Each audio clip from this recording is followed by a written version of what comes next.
बिस्मिल्लाहिर्रहमानिर्रहीम। उम्मीद करती हूँ कि आप सब खैरियत से होंगे। आज हम बनाने लगे हैं बीफ कीमा पुलाव। इसके लिए सबसे पहले हमने एक पैन ले लिया था। पैन में हमने कोई ऑयल नहीं डाला। उसमें हमने 5 से 6 प्याज चॉप करके ऐड कर दिए और साथ ही आधा किलो कीमा ऐड कर दिया था।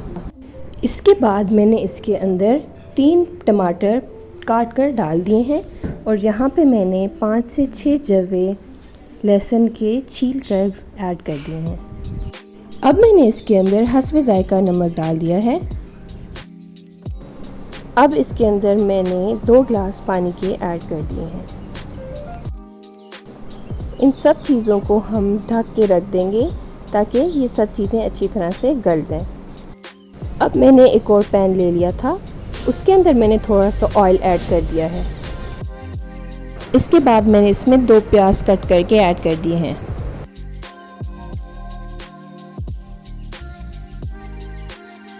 हमने कीमे वाले मिक्सचर को कुकर में शिफ्ट कर दिया था ताकि ये जल्दी से गल जाए।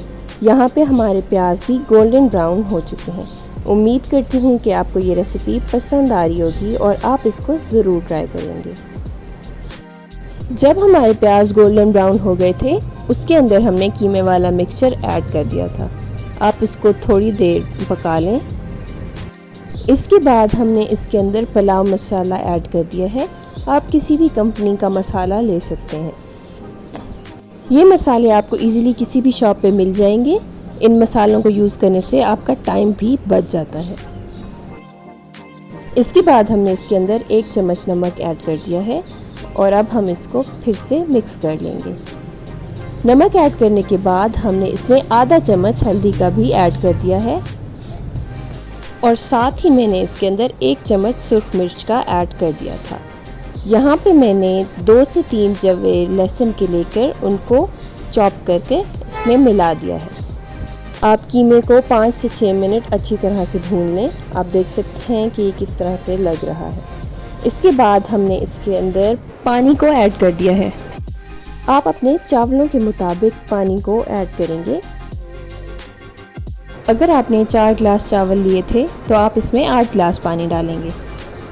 अब हमने इसमें चावलों को ऐड कर दिया है। इन चावलों को हमने थोड़ी देर भिगो के रख लिया था ताकि इसमें से स्टार्च ख़त्म हो जाए।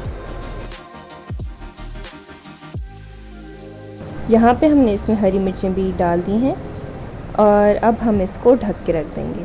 अगर आप चाहें तो आप अपने चावल कुकर में भी बना सकते हैं। ये बहुत ही लजीज और खड़े खड़े बनते हैं। आप देख सकते हैं हमने चावलों को कुकर में शिफ्ट किया था और ये कितने अच्छे लग रहे हैं। अब हम इन चावलों को डिश आउट कर लेंगे और इसमें से बहुत ही मज़े की खुशबू आ रही है। अगर आपको हमारा चैनल अच्छा लगता है तो प्लीज़ इसको शेयर करें और हमारे चैनल को सब्सक्राइब करते रहें। ये बहुत ही झटपट तैयार होने वाली रेसिपी है। यहाँ पे हम इसको गार्निश कर रहे हैं। नेक्स्ट रेसिपी तक के लिए अल्लाह हाफिज़।